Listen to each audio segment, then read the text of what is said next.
HD news India, सच के साथ। चंद्रपूर जिल्ह्यातील वरोरा तालुक्यातील बामाडा रेतीघाट खून प्रकरणात पोलिसांनी मोठी कारवाई केली। बाबू माफियांच्या संघटित टोळीवर महाराष्ट्र संघटित गुन्हेगारी नियंत्रण कायदा म्हणजेच मकोका लागू करण्यात आला असून 12 आरोपींना अटक करण्यात आली आहे। दिनांक 1 मार्च 2026 रोजी पंकज वानखडे यांनी वरोरा पोलीस ठाण्यात तक्रार दाखल केली होती। तक्रारीनुसार बामाडा रेतीघाटावर पैशांच्या वादातून हा प्रकार घडला। आरोपींनी पोकलँड मशीन आडवी लावून घाटातून बाहेर जाण्याचा रस्ता बंद केला आणि तलवारी व लाकडी दांडक्यांनी सशस्त्र होऊन भरत दयानंद नागपाल यांच्यावर हल्ला केला।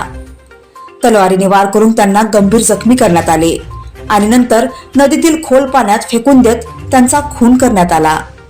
या हल्ल्यात फिर्यादी पंकज वानखेडे आणि त्यांच्यासोबत असलेल्या इतर साथीदारांनाही मारहाण करण्यात आली। तसेच त्यांच्या वाहनांची तोडफोड करून डिझेल टाकून गाड्या जाळण्याचाही प्रयत्नही करण्यात आला। या प्रकरणी वरोरा पोलीस ठाण्यात गुन्हा क्रमांक 374/2026 अंतर्गत भारतीय न्याय संहितेच्या विविध कलमानुसार गुन्हा दाखल करण्यात आला आहे। या प्रकरणात पोलिसांनी अमोल रामचंद्र कांबडी, सौरभ दिलीप सिंग ठाकूर, अक्षय विजयराव खडसे, उदय भास्कर वांदिले, नितीन यशवंत कांबडी, अजय उर्फ गोलू दीपसिंग इरपाचे, प्रकाश शंकर कासारे, प्रवीण कवडूजी वासेकर, गीतेश वसंतराव सातपुते, प्रफुल्ल सूर्यभान उमाटे, सुनील नारायण झोरे आणि अतुल पुरुषोत्तम मोटघरे या 12 आरोपींना अटक केली आहे।